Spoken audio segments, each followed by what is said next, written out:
मत्स्येंद्रनाथ और दत्तात्रेय को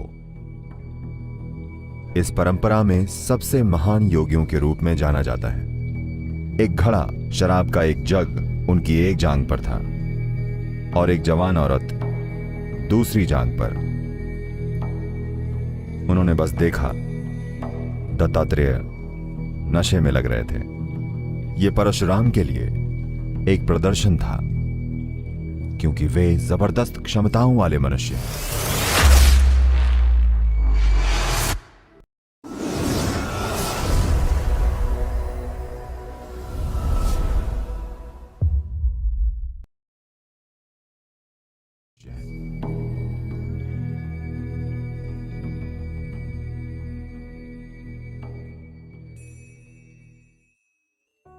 योग की कुछ परंपराओं में वे योगियों को 3 श्रेणियों में बांटते हैं। इन्हें मंद, मध्यम और उत्तम के रूप में जाना जाता है। मंद योगी मतलब उन्होंने ये जान लिया है कि चेतन होना क्या होता है। उन्होंने सृष्टि के स्रोत को जान लिया है, उन्होंने एकत्व जान लिया है, लेकिन वे दिन भर उस स्थिति में नहीं रह पाते। उन्हें खुद को याद दिलाना पड़ता है। जब वे खुद को याद दिलाते हैं और जागरूक होते हैं तो वे उस स्थिति में होते हैं। जब वे जागरूक नहीं होते तो वे पूरा अनुभव खो देते हैं। कोई भी प्रयास करके 24 घंटे चेतन नहीं रह सकता। अगर आप चेतन होने के लिए प्रयास कर रहे हैं और अगर आप इसे कुछ सेकंड या कुछ मिनट तक बनाए रख पाते हैं तो ये बड़ी चीज है, वरना यह ध्यान यहां वहां भटकेगा। तो योगी के पहले चरण को मंद कहा जाता है। योगी के दूसरे चरण को मध्यम कहा जाता है, जिसका मतलब है मध्य स्थान। वे लगातार बोध पाते हैं, लेकिन भीतरी आयाम और जो परे है वो बोध में है, पर जो यहां है वे उसे संभाल नहीं पाते। आपने भारत में होने की वजह से बहुत से योगियों के बारे में सुना होगा जिनकी पूजा की जाती है, लेकिन वे अपने जीवन में कुछ भी करने में असमर्थ थे। उनमें से कई योगियों को उनके जीवन के कुछ चरणों में खाना खाने और टॉयलेट जाने के लिए भी याद दिलाना पड़ता था। उस चीज की भी देखभाल करनी पड़ती थी। वे असहाय शिशुओं जैसे हो गए थे,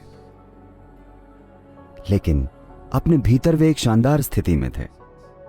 पर वो जितनी भी शानदार हो, आप उस स्थिति में नहीं रह सकते, क्योंकि भौतिक दुनिया से अलग हो जाने पर आप भौतिक शरीर में नहीं रह सकेंगे।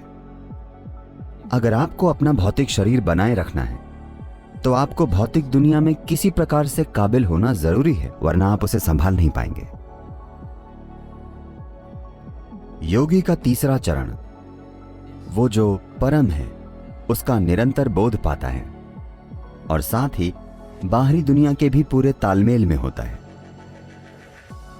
इस हद तक कि आपको पता ही नहीं चलेगा कि वो वाकई योगी है या नहीं।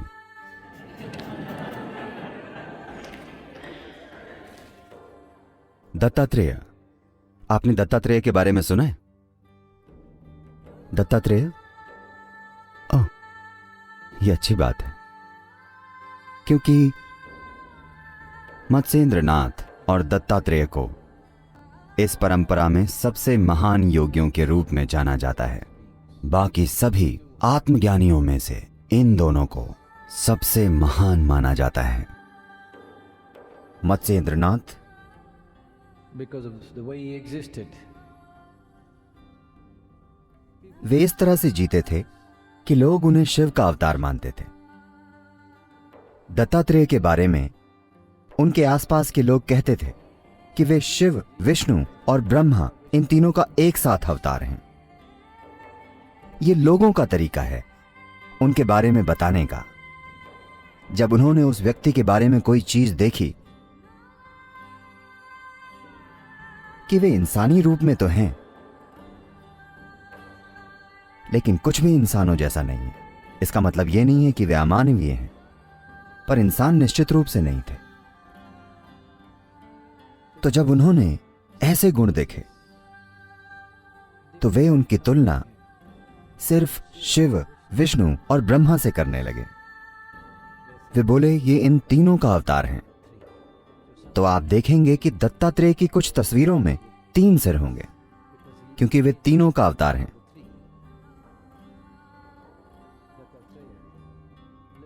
दत्तात्रेय बहुत ही रहस्यमय जीवन जीते थे। जो पंथ उनसे शुरू हुआ वो आज भी कुछ चीजों का पालन करते हैं। वो एक शक्तिशाली पंथ है। आपने निश्चित रूप से कानफटों के बारे में सुना होगा। वे दत्तात्रेय को पूजते हैं। आज भी वे काले कुत्तों के साथ घूमते हैं। दत्तात्रेय के आसपास हमेशा काले कुत्ते होते थे, बिल्कुल काले। मैं कुत्तों के विषय में बात नहीं करूंगा, इसके बारे में बहुत सी चीजें हैं। उन्होंने एक निश्चित तरीके से कुत्तों का इस्तेमाल किया। आप जानते हैं, अगर आपके घर में कुत्ता हो तो उसका बोध आपसे थोड़ा ज्यादा होता है, हाँ या ना? सूंघने में, सुनने में, देखने में वो आपसे थोड़ा बेहतर लगता है। तो दत्तात्रेय कुत्तों को अलग स्तर पर ले गए और उन्होंने वे कुत्ते चुने जो पूरी तरह से काले थे। आज भी कानफटों के पास ऐसे कुत्ते होते हैं। वे उन्हें चलने नहीं देते, उन्हें अपने कंधों पर उठाकर चलते हैं, बड़े कुत्ते। क्योंकि ये दत्तात्रेय का पालतू जानवर था, तो वे उनके साथ विशेष व्यवहार करते हैं। 200 पीढ़ियों के बाद भी जो उन्होंने तय किया आज भी वैसा ही है। वे आज भी आध्यात्मिक खोजियों के सबसे बड़े पंथों में से एक हैं।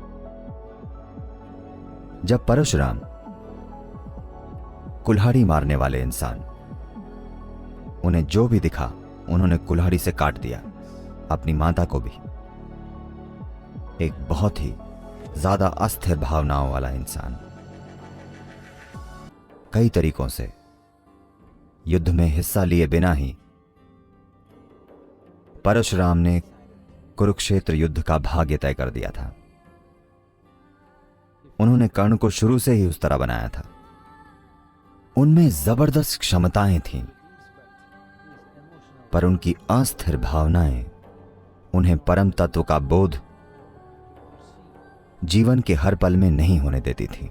वे बोध पाते थे और खो देते थे। ऐसा चलता रहा और ज्यादातर वे बोध खो देते थे। तो वे कई सारे गुरुओं या शिक्षकों के पास गए। जब उन्होंने देखा कि उनके पास वो नहीं है जिसकी उन्हें तलाश है, तो उन्होंने उन्हें मार दिया। हाँ,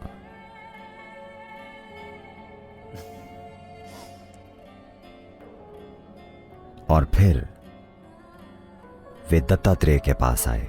लोगों ने उन्हें बताया, दत्तात्रेय आपके प्रश्नों का उत्तर है। वे आए, कुल्हाड़ी अब भी साथ थी।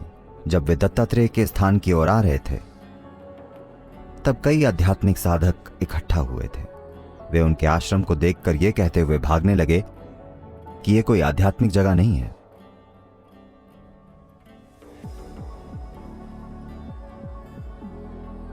जब परशुराम दत्तात्रेय के निवास के अंदर गए, उन्होंने देखा वहां एक इंसान बैठा था। एक घड़ा, शराब का एक जग उनकी एक जांघ पर और एक जवान औरत दूसरी जांघ पर। वे बस देखते रहे। दत्तात्रेय नशे में लग रहे थे। परशुराम ने उन्हें देखा और अपनी कुल्हाड़ी आखिरी बार नीचे रखी और उन्हें प्रणाम किया। बाकी सभी चले गए। जैसे ही उन्हें प्रणाम किया, शराब का घड़ा और औरत गायब हो गए। दत्तात्रेय बस वहीं बैठे थे और उनका कुत्ता उनके चरणों में था। परशुराम को अपनी मुक्ति दत्तात्रेय से प्राप्त हुई। यह परशुराम के लिए एक प्रदर्शन था, क्योंकि वे जबरदस्त क्षमताओं वाले मनुष्य हैं, लेकिन यह क्षमता क्रोध में प्रकट हो रही है, अस्थिर भावनाओं के रूप में प्रकट हो रही है, जिससे हमेशा नकारात्मक रूप में व्यक्त हो रही है। जबरदस्त शक्ति नकारात्मक रूप में व्यक्त हो रही है। तो दत्तात्रेय ने एक तरह का जाल रचा, और जब परशुराम शराब और औरत से और उनके नशे से परे देख पाए, और साथ ही ये भी देख पाए कि दत्तात्रेय परम तत्व के निरंतर संपर्क में हैं, उस पल उनका बोध खुल गया। अगर उनमें जीवन भर इतना बोध होता तो बहुत से लोग कुल्हाड़ी से बच जाते।